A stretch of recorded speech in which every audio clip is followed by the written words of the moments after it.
Assalamualaikum warahmatullahi wabarakatuh. Bapak Ibu guru hebat semuanya yang ada di rumah, sahabat pendidik yang ada di rumah semuanya.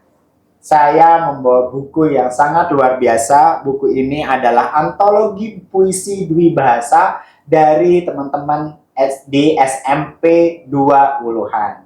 Nah, hari ini saya membawa 3 guru hebat yang menginisiasi pembuatan buku luar biasa ini. Siapakah mereka? Yuk kita kenalan bersama-sama. Ya, terima kasih. Saya Muhammad Ridhoi, Kepala Sekolah di SMP Negeri 20-an. Terima kasih Pak Ridho sudah mau hadir ke podcast Sama-sama. kita hari ini. Bu Izati. Iya, terima kasih. Saya Izati Quratul A'yun, guru bahasa Inggris di SMP Negeri 20-an. Kalau Pak Riza? Saya Saiful Rijal, guru IPA di sini sebagai kesiswaan. Wah, sebagai kesiswaan. Nah, Bapak Ibu dan para pendidik yang ada di rumah semuanya, kenapa mereka saya hadirkan? Karena mereka sudah mau bersusah-susah sebetulnya. Kenapa bersusah-susah? Karena beliau ini dengan anak-anak membuat antologi puisi dwi bahasa. Nah, itu yang luar biasa. Pak Ridho, apa sih yang menjadikan ide ini bisa keluar gitu idenya tentang dwi bahasa ini, Pak? Ya, ini sebetulnya antologi puisi dwi bahasa ini merupakan rangkaian kegiatan ujian praktik kemarin. Ujian praktik. Kemudian dalam proses awal itu kita sudah terbiasa diskusi dengan anak-anak.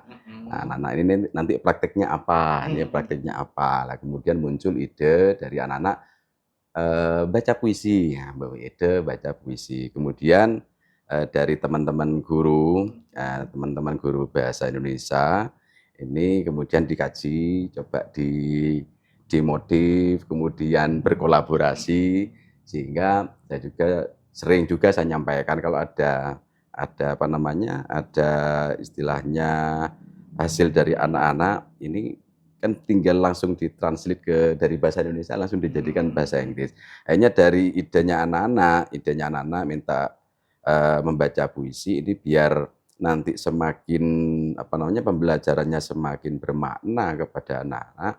Ini puisinya kemudian dibuat ide puisi dua bahasa, puisi dua bahasa yang nantinya pada pelaksanaan puisi dua bahasa ini anak-anak bukan hanya apa namanya ya, bukan hanya membaca puisi, tapi mereka membuat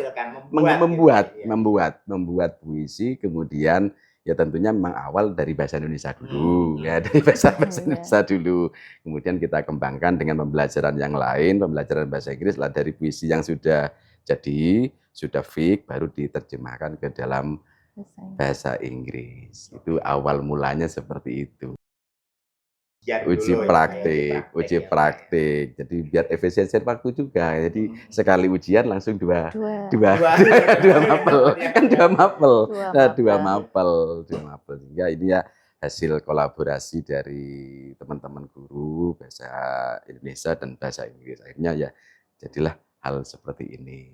Jadi SMP 20-an ini sudah mulai mengintegrasikan mata pelajaran satu dengan yang lain. Iya. Nah, Bu Izati nih sebagai guru bahasa Inggrisnya, kesulitannya awal-awal itu apa sih Bu Izati?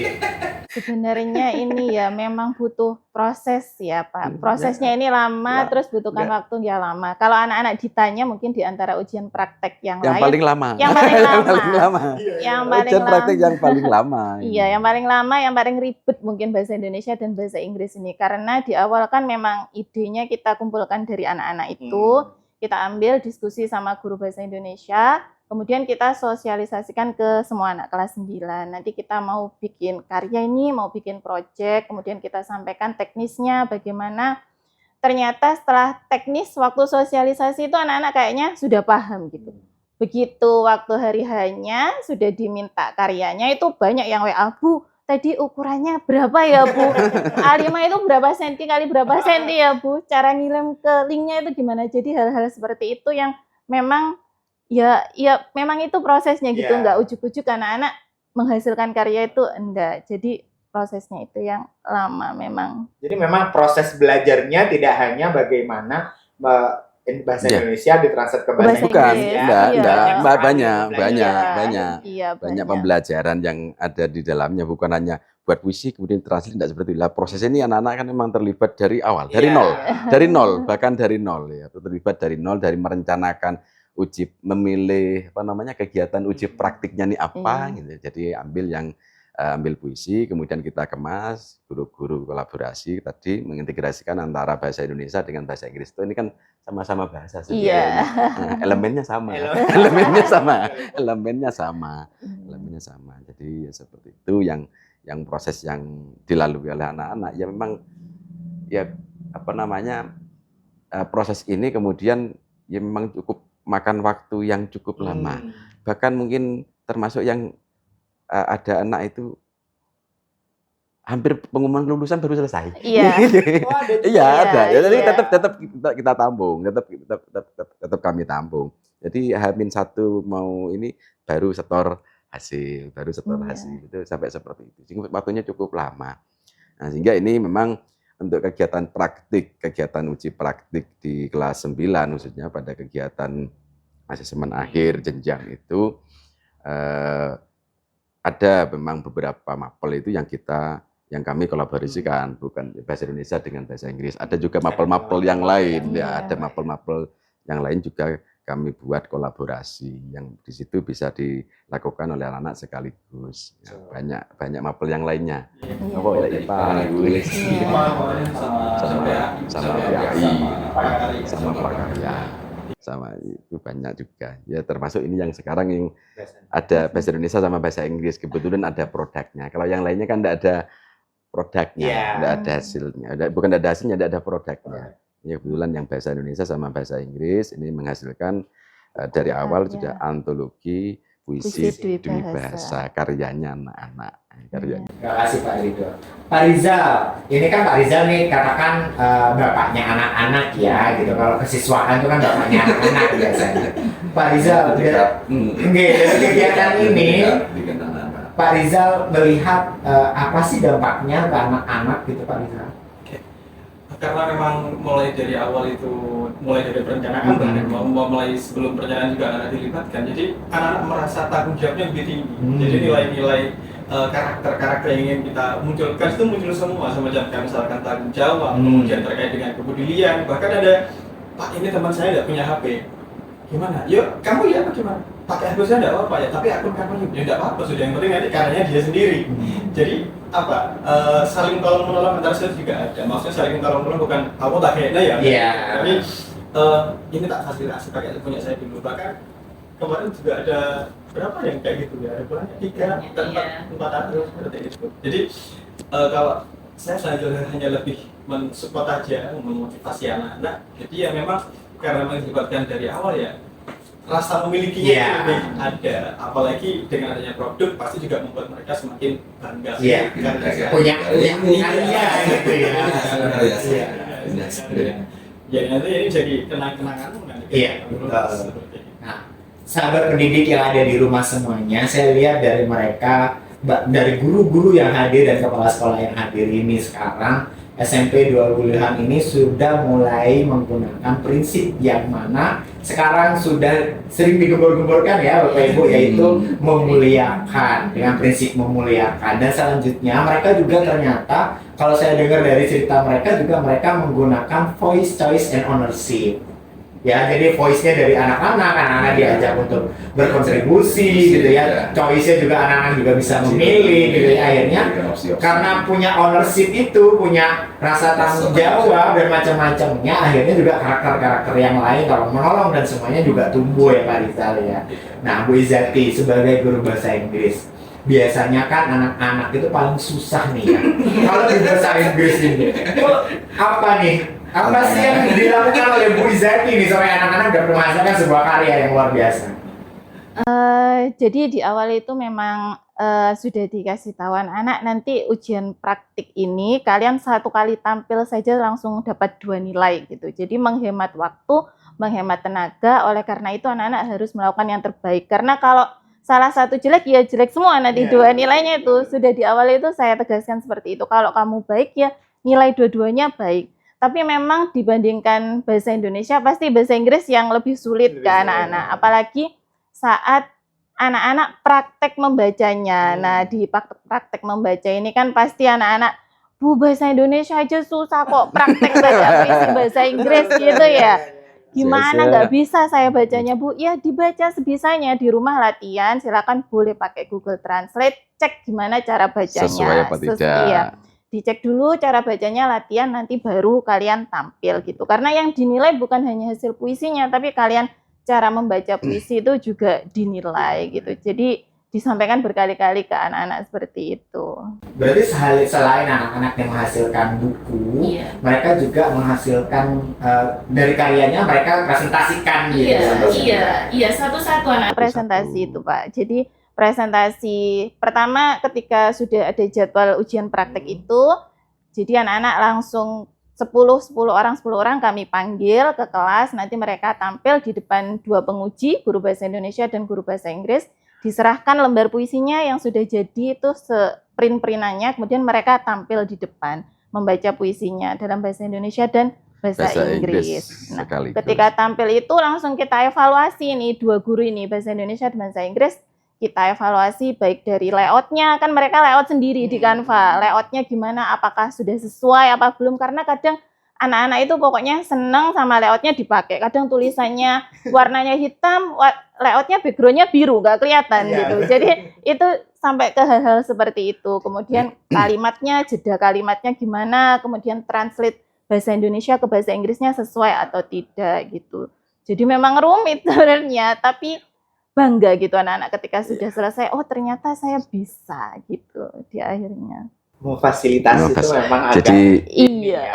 Yang luar biasa ini kan ini juga ini Mas, yang saya salut dan bangga lah, salut dan bangga ini kan kalau anak-anak mungkin hanya bangga dengan karyanya.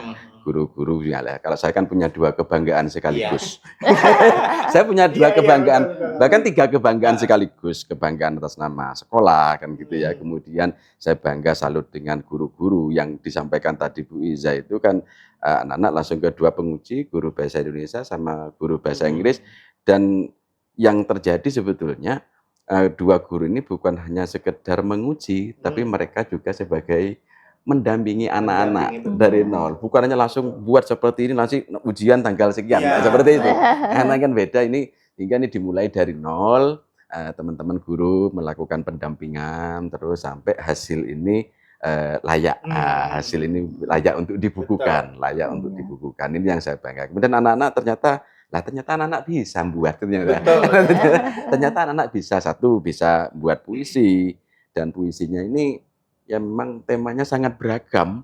Temanya kita tidak menyebutkan tema ini, sudah temanya beragam sesuai dengan kecenderungan mereka, sesuai dengan pikiran mereka, sesuai dengan nurani mereka, sesuai dengan apa yang ada dalam perasaan mereka. Berarti dibebaskan. Bebas sudah. Ada yang masalah masalah cita-cita, persahabatan, cita-cita, masalah keluarga, masalah lingkungan, masalah lingkungan, masalah sekolah. Itu semuanya muncul sudah, tergantung mereka sudah yang muncul. Sehingga ini memang puisi ini kan akhirnya kan temanya apa? Tidak ada tema. Temanya sesuai dengan hasil karya anak-anak. Ya. Mungkin kalau dibatasi seperti itu juga mungkin nggak berkembang. Nggak berkembang. Artinya kan kami kan nggak bisa mengeksplor apa sih sebetulnya. Kemudian hebatnya juga anak kan berani menulis jujur. Apa yang ada berani menulis ya. Yang pertama sudah berani menulis kan sudah bagus. Berani menulis kan sudah bagus. Kemudian berani jujur dengan apa yang ada di dalam pikiran dan perasaan mereka. Tentang bahkan ada yang curhat masalah keluarga. Isinya lah baca ini tentang keluarga. Mungkin selama ini mereka nggak bisa mengeluarkan, jadi sekarang akhirnya mereka juga menuangkan pada sebuah puisi. Memang memfasilitasi seperti yang Bapak Ibu tadi ceritakan, katanya buat bisa tadi. Mereka juga akhirnya bisa cara buat layout, cara tulisan dan macam-macamnya. Mungkin selama ini guru nggak sampai ke sana ya, tapi akhirnya setelah di akhir mereka, ternyata anak-anak ini bisa seperti ini. Nah, itu butuh bimbingan berapa hari sebetulnya, Bu? Kalau dilihat sebulan, 3 bulan atau berapa?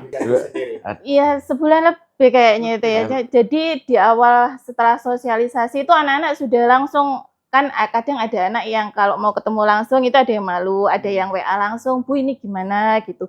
Kemudian saat bimbingan pun, saat anak-anak ujian praktik itu pun, itu kan kita bimbing juga revisi, yang perlu direvisi ini gitu. Nanti kita sampaikan lagi, anak-anak yang harus revisi, kita share lagi di grup, ini yang harus revisi. Nanti anak-anak datang lagi. Setelah datang lagi revisi, belum tentu itu juga fix. Perlu revisi lagi gitu. Sampai itu siangnya kita perpisahan, paginya itu anak-anak masih ada yang revisi gitu. Gitu. Iya. Kalau dari kesiswaan Pak, rencana ke depannya apa? Kalau rencana ke depan kita sudah ada pembiasaan terkait dengan literasi ini di setiap hari Sabtu. Setiap hari Sabtu kita ada program namanya Pelita, Pekan Literasi untuk Semua. Jadi anak-anak membawa buku dari rumah, dari buku yang mereka sukai masing-masing, yang dalamnya nanti ada tokohnya, dan itu kita tiap hari Sabtu itu nanti akan ada apa ya? Ada variasi kegiatan, kayak semacam LK ya, semacam LK. Nanti anak-anak kayak yang kemarin terakhir apa? Jika aku menjadi tokoh itu. Nah, jika aku menjadi tokoh itu, maka apa yang aku lakukan? Jadi kan mengeksplor anak-anak.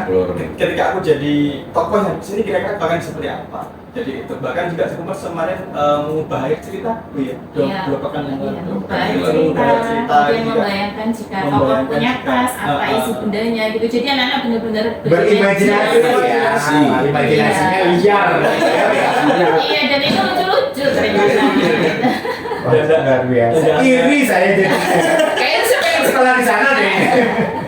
Jadi dari tulis di LK itu cara juga dipresentasikan. Presentasi di apa namanya itu kan dibuat per kelas ya. Per kelas, Dibuat per kelas kita untuk kegiatan Pelita juga, Pelita sebagai pengembangan dari ini kok hasilnya seperti ini, anak-anaknya kita kembangkan, akhirnya muncullah program baru di sekolah inovasi itu Pelita, Pekan Literasi untuk Semua yang dilaksanakan setiap hari Sabtu setelah apel ya. Setelah apel pagi itu dilaksanakan setiap hari kecuali upacara selebihnya Selasa sampai dengan Sabtu itu apel semuanya anak-anak, sekaligus pembiasaan 7 kebiasaan itu anak Indonesia 7 kaya. Nah ini Sabtunya diisi kegiatan Pelita sebagai pengembangan dari kegiatan yang dilakukan tahun kemarin itu. Kemudian ya variatif juga, termasuk tidak harus di dalam kelas. Silakan anak-anak memilih setelah apel, anak-anak suruh memilih secara gantian, pilih tempat yang menurut kamu nyaman. Nah, menurut kamu nyaman. Ya di lingkungan sekolahnya yang menyebar di sekitar, tidak harus di kelas. Hanya presentasi di situ. Sudah mendalam sekali. Sudah kalau misalkan ada pembelajaran mendalam, ini sudah dilakukan duluan gitu. Bisa saya lihat bukunya ada 3 warna. Apa ada 3 versi atau bagaimana itu ceritanya? Sebenarnya ada 4 ini, ada 4 buku. Cuma isinya sama saja. Kita copy, maksudnya kita buat jadi 4 gitu biar bisa dipinjamkan di perpustakaan gitu. Jadi kan ada 4 kelas kita. Jadi satu kelas diwakili satu buku. Tapi isinya sama. Ini berarti kayak misalkan yang warna biru, terus punya per kelas gitu. Nah, kalau misalkan Ibu dilihat-lihat gitu ya, dari yang Bu Is baca dan macam-macam, ada nggak satu puisi favoritnya? Ada itu ya, puisi waktu anaknya baca itu saya juga terharu itu. Puisinya sederhana sebenarnya, kata kalimatnya itu enggak yang pakai majas gitu, enggak gitu, sederhana tapi puisinya tentang bapaknya gitu. Waktu anaknya baca pun saya terharu gitu. Karena memang benar-benar dari hatinya dia gitu. Iya, puisinya tentang bapak. Jadi dia memilih bapak karena mungkin dia dekat dengan bapaknya. Jadi ya sosok bapak itu yang dijadikan dia puisi gitu. Sebetulnya Bu Is, kalau menurut saya ini akan memudahkan pekerjaan Pak Rizal sebagai waka siswaan. Biasanya kan kalau anak-anak sekarang kan pertengkaran, pertikaian dan macam-macam, mungkin dengan adanya hal seperti ini mereka juga akan lebih tone down gitu ya Pak ya. Benar nggak Pak Rizal seperti itu? Jadi sebenarnya sebelum ada yang sekarang kan Guru Wali, iya. jauh sebelum ada Guru Wali di sekolah kami sebenarnya sudah mulai ada ke situ. Jadi diawali dari wali kelas yang dari kelas 7 sampai kelas 9 gitu Pak. Ya, Dari kelas 7 mengikuti. Jadi kelas 7 sampai kelas 9 sehingga ya betul-betul meringankan saya sendiri. Kayaknya sesuatu seharusnya akan hilang deh. 4 tahun yang lalu sudah ya. Dia mulai dari 4 tahun yang lalu. Dua-dua ya. Iya, dua. Itu sudah wali kelas mengikuti dan sekarang ada guru wali ya tambah. Jadi kayak kita pengen tahu profil anak seperti apa, anaknya seperti apa, tinggal cari guru walinya, ini seperti apa, latar belakangnya seperti apa. Dan itu kami tekankan paling tidak wali kelas, guru wali harus tahu. Bahkan ada beberapa guru wali yang saking pedulinya dengan anak walinya itu, anak binaannya sampai mau datang ke rumahnya untuk memastikan. Bahkan ada yang kemarin cerita, ya Pak saya terharu datang ke rumahnya. Nah ini ternyata anak ini selama ini bilang kalau berangkat sekolah itu kesiangan gara-gara rantainya putus atau memang betul rumahnya sangat Masih merawat neneknya. iya masih merawat neneknya. Masya Allah. Akhirnya saya banyak membedakan Dan sambil merawat nenek. Iya. Tinggalnya sama nenek. Jadi memang akhirnya ini membuat pembelajaran semakin kuat, terus siswa juga dan guru semakin dekat, dan semuanya juga dapat menghasilkan sesuatu, dan itu menjadi kenang-kenangan yang sangat luar biasa. Sahabat pendidik yang ada di rumah semuanya, tadi sudah banyak cerita yang disampaikan oleh 3 guru hebat ini, di mana mereka selalu memfasilitasi siswa mereka untuk dapat membuat sesuatu yang luar biasa. Dengan memfasilitasi, dengan membimbing mereka, pasti mereka akan terpantik untuk dapat menyesuaikan atau menghasilkan sesuatu. Nah, seperti apa hasil? Kalau tadi ceritanya dari gurunya, nanti di part kedua kita akan ketemu dengan murid-muridnya yang sudah menghasilkan buku yang luar biasa. Wassalamualaikum warahmatullahi wabarakatuh.